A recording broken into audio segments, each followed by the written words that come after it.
Amazon का जंगल दुनिया का सबसे बड़ा और सबसे रहस्यमयी जंगल। लाखों पेड़ों के बीच फैला ये इलाका इतना घना है कि कई जगह सूरज की रोशनी भी जमीन तक नहीं पहुंचती।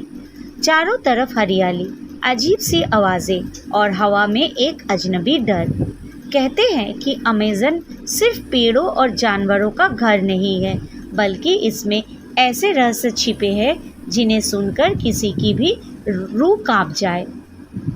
बहुत साल पहले जब इंसान ने दुनिया के हर हिस्से की खोज शुरू की थी, तब खोजकर्ताओं को अमेज़न की गहराइयों में कुछ ऐसे कबीले मिले जिनकी परंपराएं बाकी दुनिया से बिल्कुल अलग थी।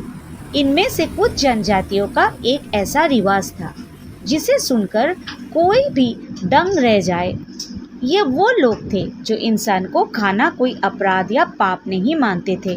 हाँ, आपने सही सुना, इंसान इंसान को खाता था।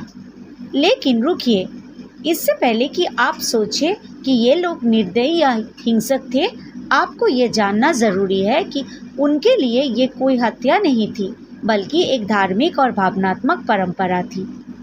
ये लोग अपने दुश्मनों को नहीं, बल्कि अपने अपने लोगों को खाते थे, वो लोग जो मर चुके होते थे।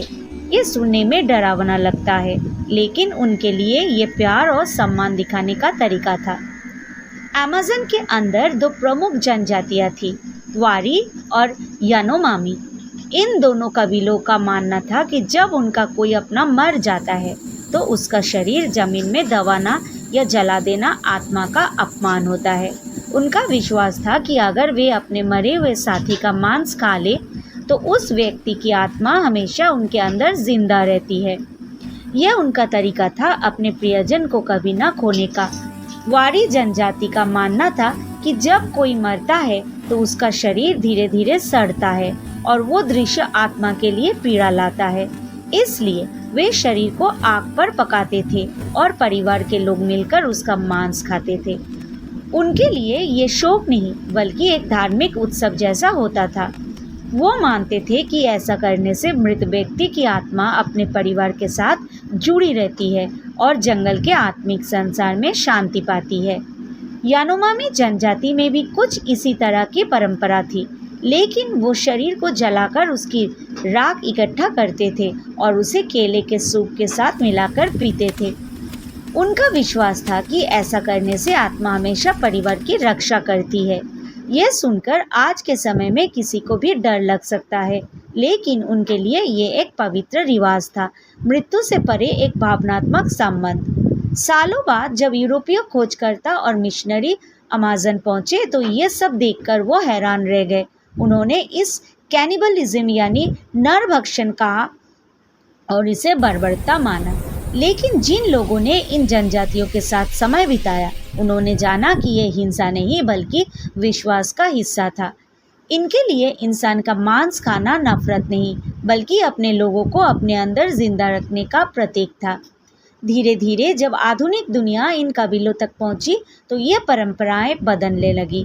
मिशनरी और सरकारों ने इन रिवाजों को रोकने की कोशिश की।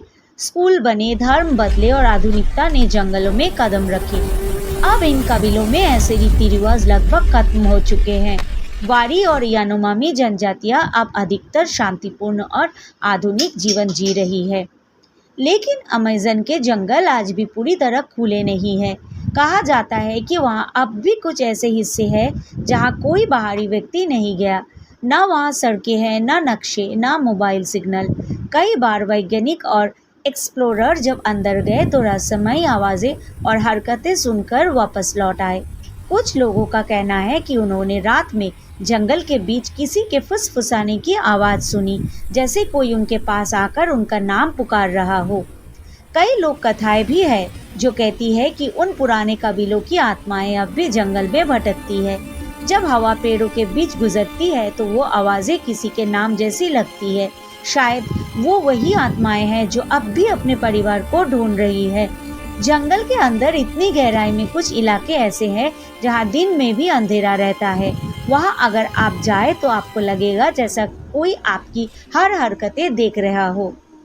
तो अगली बार जब आप अमेज़न जंगल का नाम सुने तो सिर्फ उसकी हरियाली या खूबसूरती के बारे में मत सोचिए, वहाँ एक अंधेरा भी है, एक पुराना रहस्य जो आज भी सांस ले रहा है। और अगर कभी आप वहाँ जाने की हिम्मत करें तो याद रखिए, उस जंगल में हर आवाज़ सिर्फ हवा की नहीं होती। कुछ आवाज़ें पुरानी हैं, सदियों पुरानी, जो अब भी अपने परिवार को पुकार रही है।